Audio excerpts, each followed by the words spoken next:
सद्गुरु के सानिध्य में, सद्गुरु के सानिध्य में, सद्गुरु के सानिध्य में, समर्पण के संस्कार में आ जाती है जब कोई आत्मा, तो घट जाएगी उसके जीवन में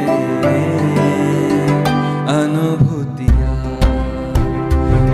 अनुभूतियाँ, अनुभूतियाँ, अनुभूतियाँ।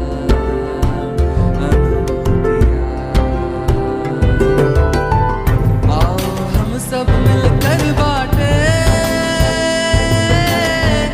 ईशा समर्पण में अनुभूतियाँ। आओ हम सब मिलकर बाटे ईशा समर्पण में अनुभूतियाँ।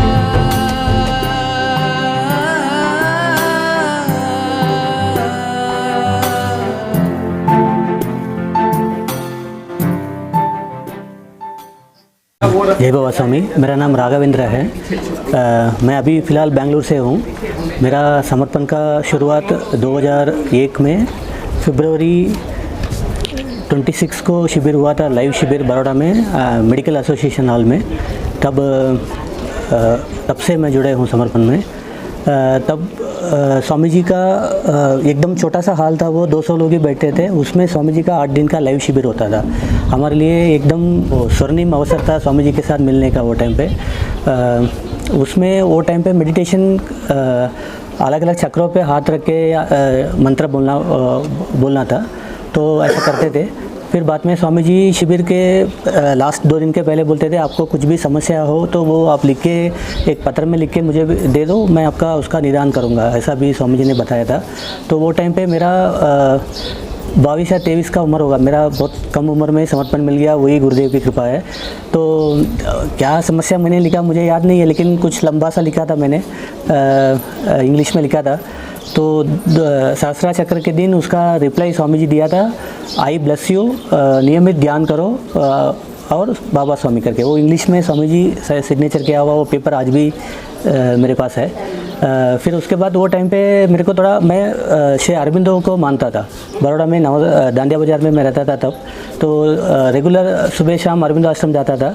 तो मुझे थोड़ा डाउट था कि वो वाला करना है कि ये वाला करना है, ये भी तो अच्छा लग रहा है, ऐसा मेरे मन में प्रश्न चल रहा था। तब एक बार वो शिविर ख़त्म हो गया। उसके बाद स्वामी जी दोबारा बड़ौदा कोई काम के लिए आए थे, तो अरविंद आश्रम में रुके थे। तब उनके साथ हमारा एक ऐसा बातचीत हुआ। तो तब मैंने स्वामी जी को पूछा, स्वामी जी मैं ये अरविंदो को मानता हूँ, तो आपका भी मुझे मेडिटेशन अच्छा लग रहा है, क्या करना है? स्वामी जी बोला, आपको जो ठीक लगा वो करो, ऐसा बोला। तो फिर वो बात ऐसा ही निकल गई। फिर उसके बाद उस दिन रात को अरविंद आश्रम में छत के ऊपर भजन का कार्यक्रम रखा हुआ था। एक नॉर्मल पलंग था, वो पलंग में स्वामी जी बैठे थे, हम लोग सब नीचे एकदम पास में नीचे बैठे थे। कुछ ज़्यादा वाद्य नहीं था, सिर्फ एक हारमोनियम था, 1-2 जन गा रहे थे। तो स्वामी जी ऐसे ही वो पलंग में बैठ के ध्यान में गए, तो हम भी ऐसे ही ध्यान में चला गया। कितने देर में मेरा आंख बंद था मुझे मालूम नहीं था। जैसे मैंने आंख खोला तो मेरे सामने साक्षात श्री अरविंद का चेहरा दिखा, वो बैठे हैं मेरे सामने, ऐसा दिखा। तो तुरंत मेरा बुद्धि आया, यार अरविंद कहाँ से आ गए? तो फिर उसके बाद स्वामी जी दिखने लगे। तो तब से मुझे समझ में आ गया, ठीक है दोनों एक ही है गुरु, तो मुझे इसको फॉलो करना है। फिर उसके बाद वो टाइम पे स्वामी जी जब अभी ये बार भी अनुष्ठान के मैसेज में बोला ना, जो जे वांछिल है ते पाइल है, वैसा ही था। मेरे अंतर मन में क्या क्या इच्छा थी, वो सब इच्छा अपने आप पूरा हुई। 2001 में गुरु पूर्णिमा हुई थी इधर ही, तब रथ यात्रा निकला था स्वामी जी का, वो सब टाइम पे मैं था। वो सब मेरा सौभाग्य है कि मैं वो सब अटेंड कर पाया। फिर एक बार हम लोग शिवरात्रि के दिन 2002 में बड़ौदा से सब सेंटर से 10-15 लोगों का गाड़ी लेके हम लोग आए थे। तब स्वामी जी ऐसा ही इधर दांडिया आश्रम में एक प्लास्टिक कुर्सी लगा हुआ था, वो कुर्सी में चार कंबल लगा के थोड़ा सा उसको तारपोलिन का छत जैसा स्वामी जी के लिए बनाया था। हम लोग सब नीचे बैठे थे। तब स्वामी जी आके बैठे उसमें कुर्सी में, ऐसा ही ध्यान में चला गया। वो सुबह का कुछ 10-11 बजे के बीच में टाइम था। तो इतना ज़ोर से हवा आया, वो तारपोलिन कब उठ गया पता ही नहीं चला, तो सीधा सन का रोशनी स्वामी जी के ऊपर पड़ा। स्वामी जी एकदम ध्यान की अवस्था में थे, तो उनको कुछ पता नहीं चला, उनके ऊपर जो सन गिर रहा था वो ऐसा ही मेडिटेशन में थे। तो हम सब मेडिटेशन में चले गए जो भी थे। तो थोड़ी देर के बाद सब थोड़ा पीछे से ऐसा आवाज़ आया, तो हमने ऐसा आंख खोला तो देखा स्वामी जी जहाँ बैठे थे उनका सिर के सीधा ऊपर आकाश में ओम दिखा, थोड़ी दूर में वो त्रिशूल दिखा था। वो आज भी हमारे वेबसाइट में उसका फ़ोटो है। तो वो सब हमने प्रैक्टिकली देखा है हमारा लाइफ में। 2002 का गुरु पूर्णिमा में भाग लिया था। तब स्वामी जी का सबसे एकदम अभी भी है वो लेक्चर, जाग जा लाला जाग जा। वो लेक्चर साक्षात हम सुनने के लिए हमको वो सौभाग्य मिला। वो इतना एनर्जीमय वातावरण था, उसको मतलब जितने लोग बैठे थे उसमें मैक्सिमम लोग ऐसा रो रहे थे, उतना एनर्जी था उसमें। उसके बाद भजन हुआ था, तो वो भजन में भी स्वामी जी खड़े होके इतना एनर्जी दे रहे थे, तो सब इतना नाचे थे, नाच भी रहे थे और रो भी रहे थे, उतना हाई लेवल का एनर्जी था उसमें। उसके बाद उसका नेक्स्ट ईयर कुछ स्वामी जी बड़ौदा वापस आए थे, विठल नगर वाड़ी में कुछ आयोजन किया था स्वामी जी का, एक दिन शिविर जैसा, दर्शन शिविर जैसा। तो स्वामी जी का प्रवचन सब हुआ। उसके बाद स्वामी जी ने सबको इंडिविजुअल नमस्कार करने के लिए बोला था, तो सबका चक्र इंडिविजुअल स्वामी जी क्लियर करते गए। कुछ 500 लोग होंगे, ज़्यादा नहीं होंगे, तो एक एक के करते गए स्वामी जी। तो हमारे साथ ही एक काका आया था ऑटो में, शेयर ऑटो में, वो 65 to 70 के बीच में था वो टाइम पे। वो चल भी नहीं पा रहे थे, उसको हम लोग हाथ पकड़ के बिठाया, सब कुर्सी में बिठाया, सब किया उसको। तो जब नमस्कार करने के लिए सब आ रहे थे, वो लाइन में वो काका एक 10 जन का पीछे था।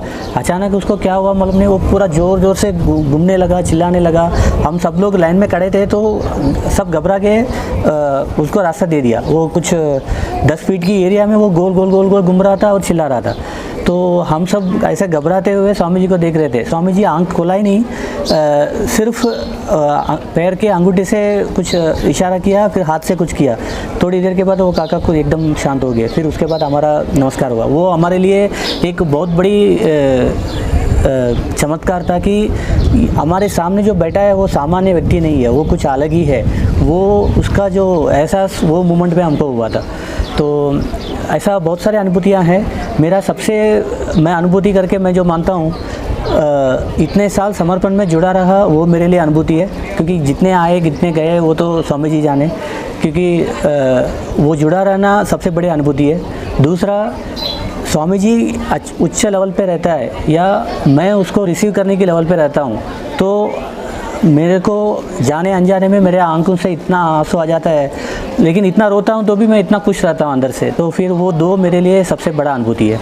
तो उसके बाद ये 2004 का ये एक्सपीरियंस था। फिर 2004 में बड़ौदा से हम लोग बाबा स्वामी धाम गए थे, तब 4 या 5 के बीच में।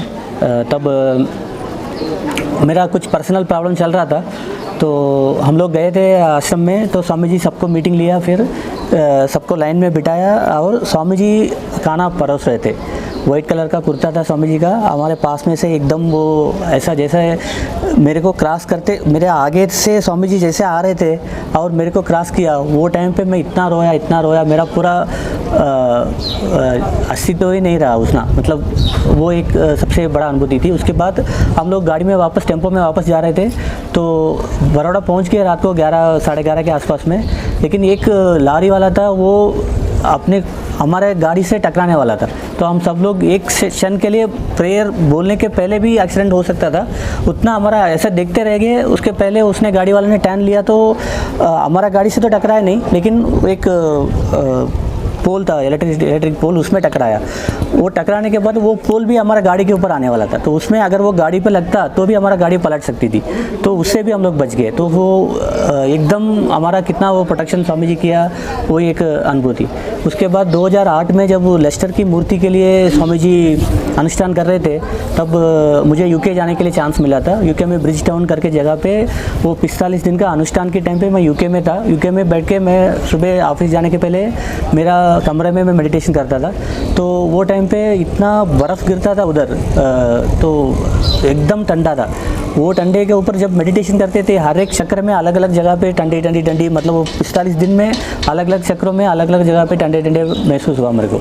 वो सबसे बड़ा अनुभूति है। उसके बाद 2-3 महीने के बाद जब यूके में मूर्ति की स्थापना हुई थी स्वामी जी का, उस टाइम में भी मेरे को वो लेस्टर जाने के लिए मौका मिल गया। तो फिर मैं लेस्टर गया, वो मूर्ति का प्राण प्रतिष्ठा के टाइम पे वो स्वामी जी का प्रोग्राम भी अटेंड किया और स्वामी जी का मूर्ति का भी दर्शन किया।